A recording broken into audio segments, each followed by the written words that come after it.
Ayan, pagpatuloy po ng ating video dito sa Mami.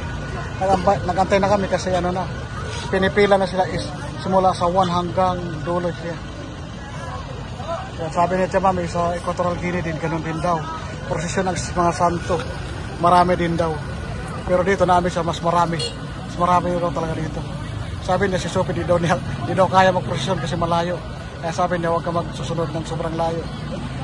Ando naman yung sakyan, nakaantabay lang sa sakyan si Sophie mamaya. Ayan, Sopita, amis na amis din. Sabi din ni Mami, doon daw sa Kenya, iikot din sila ng buong barangay sa Bata. Para prosesyon mga santo. Kaya dito, parang sabi, akala ko may bago si Mami. Hindi pala. Alam niya ang ano na prosesyon. Hindi namin alam, nauna pala yan dito. Nakapagsimba na si Mami doon kanina eh.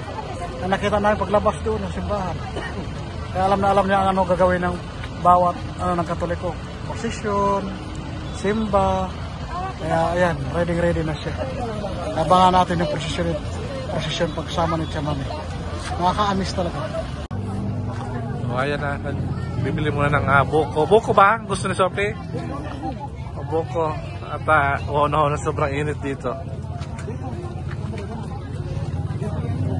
Ayan, yung maliit lang doon. Tubig lang sa akin.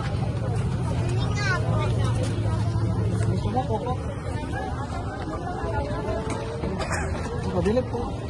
Magkano ba?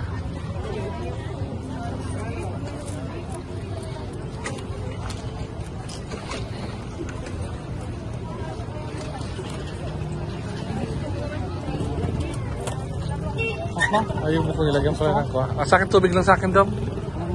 Kasi matamis yan eh. Diyan mamaya dun sa kuha 7-11 mamaya. Pag-alis natin.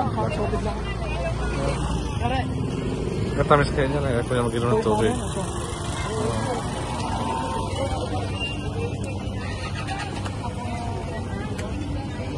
Ayan na, mag-start na siya.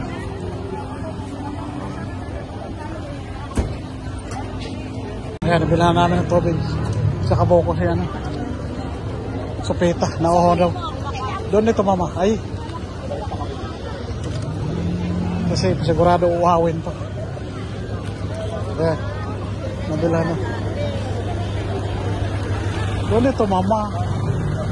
Ito, Mama. No, okay. Ay, dentro. Vamos. Ayan na po, magpatinga na.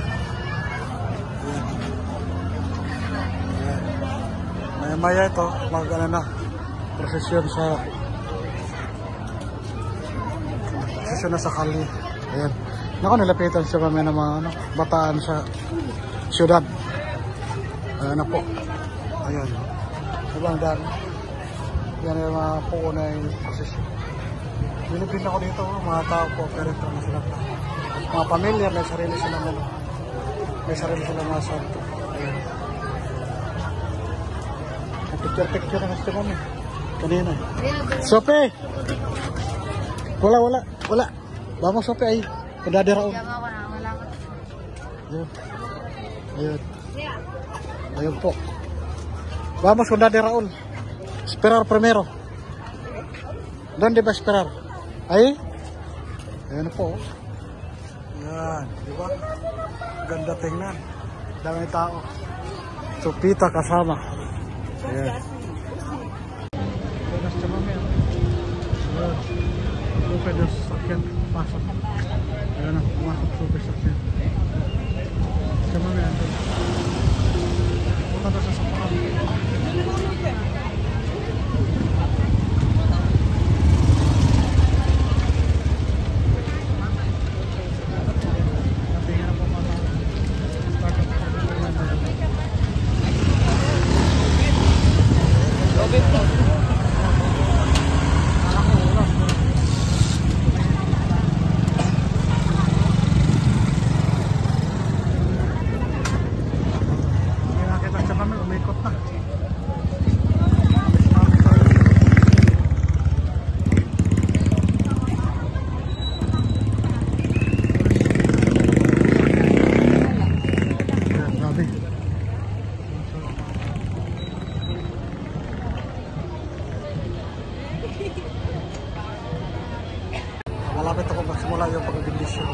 bago mag-process yun. Dito na. Simula na po yun.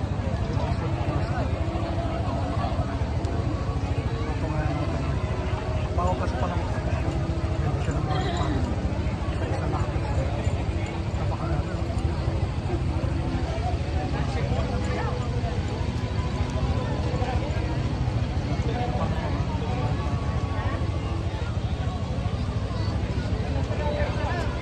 Ukod mo muna na naman sa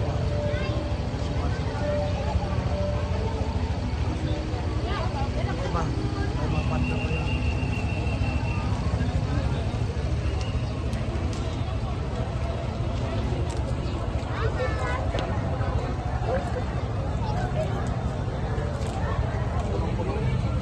Nakaready na yung mga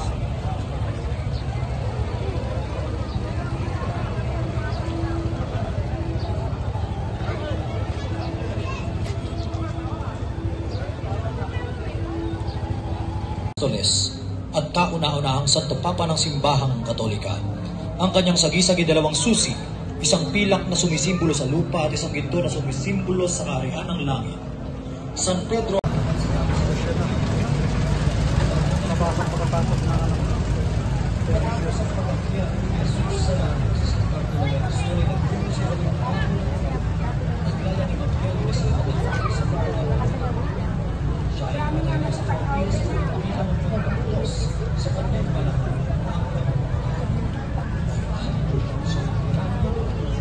tapos po nagpapaano sa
ng Birheng Maria.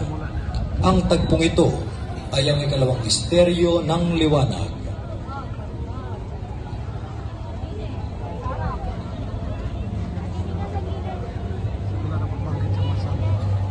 Ang mga imahen sa tagpong ito ay nasa pangangalaga ng Wasser Water District.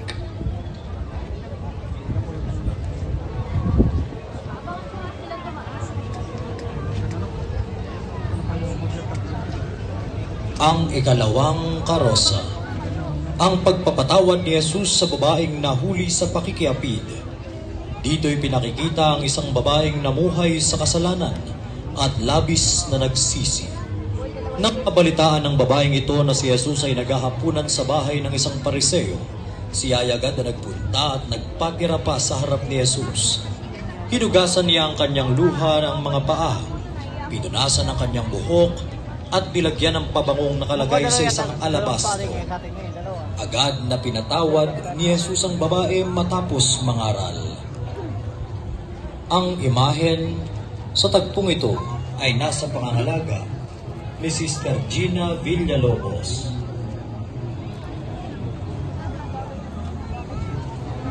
Ang ikatlo sa hanay ng mga karosa, ang panunukso kay Jesus sa ilang. Noong panahong iyon, si Jesus ay agad na pinapunta ng Espiritu sa ilang Nanatili siya roon ng 40 araw na tinutukso ni Satanas. Mailap na hayop ang naroon, ngunit si Jesus ay pinaglilingkuran ng mga anghel.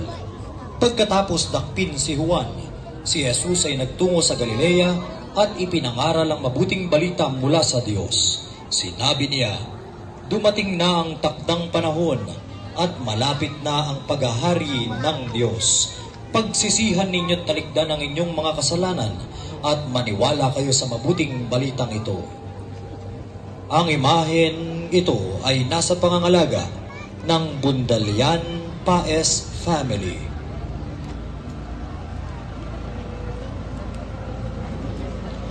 Ang ika-4 sa hanay ng mga karosa, ang pangangaral ni Jesus sa babaeng taga Samaria.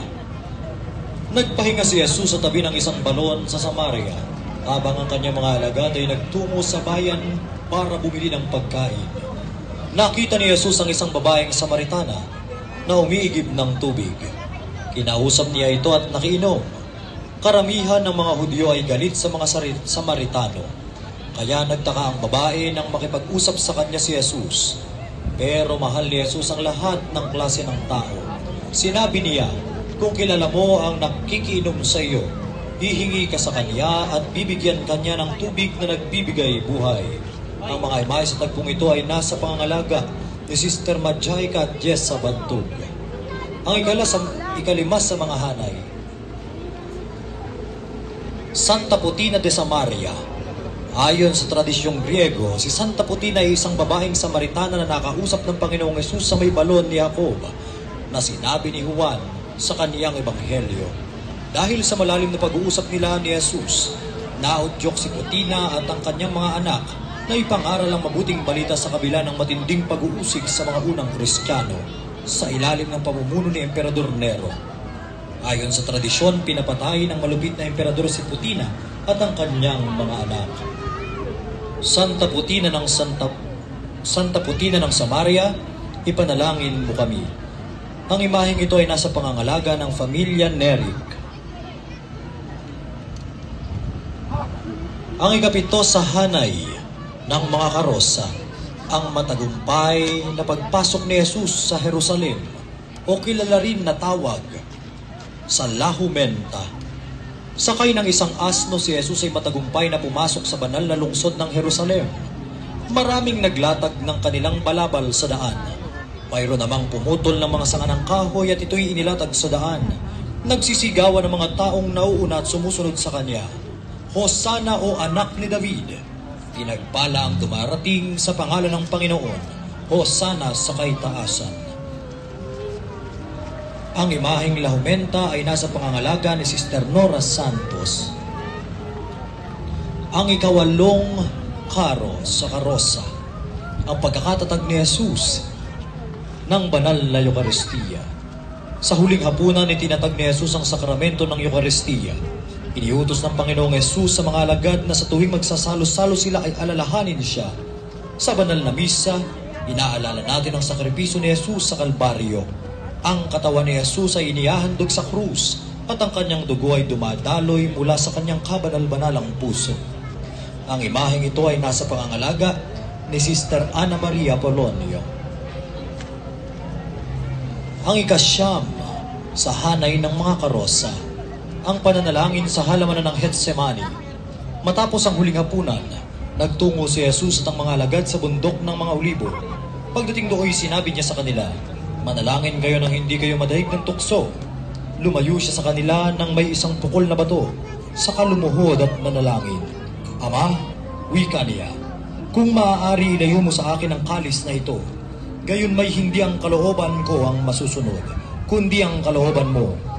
Tigib ng hapis, siya'y nanalangin ng lalong taimtim. Tumulo sa lupa ang kanyang pawis na animoy malalaking patak ng dugo. Tumindig siya. Pagkapanalangin at lumapit sa kanyang mga alagad, nanarat na niyang natutulog dahil sa tindi ng dalamhati. Ang mga imahe sa tagpong ito ay nasa pangangalaga ng pamilya Bantug. Ang ikasampu sa hanay ng mga karosa, San Pedro. Si Simon ay anak ni Jonas na nakatatandang kapatid ni San Andres Apostol na kapwa mangingisda sa Galilea. Nang tanungin ni Jesus sa mga alagad kung sino siya sa paningin niya, tumagon si Jesus. Sumagot si Simon, "Ikaw ang Mesiyas, ang anak ng Diyos na buhay." Siya ay tinawag na Pedro at tinaguri ang prinsipe ng mga apostoles at kauna-unahang Santo Papa ng Simbahang Katolika. Ang kanyang sagisag ay 2 susi, isang pilak na sumisimbolo sa lupa at isang